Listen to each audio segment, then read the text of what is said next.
What's good, everybody? It's your boy Simon Khalil. We're going to talk about why I always recommend the DJI Pocket 3 for anybody who's creating content on the internet today. We're going to keep this video short and sweet.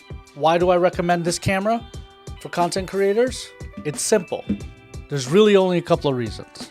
One, it's small, it's compact, and it does the job for literally anything you need to do.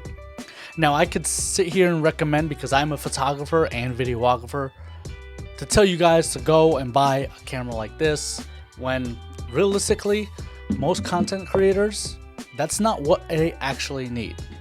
And most of the people that reach out to me on Instagram and Facebook and all the other platforms don't need anything like this.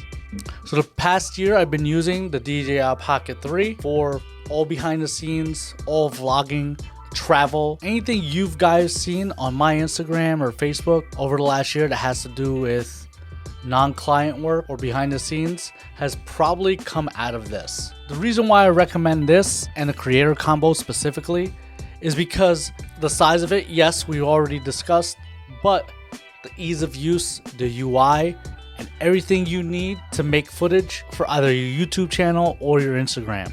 The performance and camera quality, honestly, it's a 1-inch CMOS sensor, so you are going to get some great footage out of this. The dynamic range and image quality, especially in low light, is honestly something that is uncomparable to a device this size. The versatility and capabilities of you either attaching this to the front end of your car or attaching it somewhere high where you usually can't get actual footage from is helpful.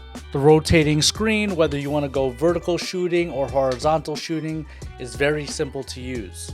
With pro features such as like the face recognition and the active tracking, for someone that's not in the camera or film industry, this is hands down something that they can do without a complicated UI. And with the creator combo, to be honest, the DJI mics, I have the DJI mic 2s, but I did decide to get the creator combo anyway, just because I want to separate my gear. So I specifically use this mic for the DJI Pocket 3, even though I do have the DJI mic 2s. So if we break down who this is perfect for, this is perfect for vloggers, content creators, people who are looking to create high quality reels, TikToks, and YouTube shorts. As I stated, I use this for travel, so this is great for like adventure traveling or travelers in general that just want to vlog. I do use this camera as a web camera, so even taking high quality Zoom calls, showing the constant aesthetic of high video quality is something that pertains important to me. But also, if you're a casual shooter, like you just want to take this thing out to capture a cool sunset or something of that sort, this is very easy for you to do with this device. So as a quick video for 2025, the DJI Pocket 3 is still the camera I will recommend for all types of content creators. Listen up, it's your boy Simon. Hit that subscribe button. I'm trying to be a little bit more present in 2025. Tapping down into the comments, and I'll catch you in the next one. Peace.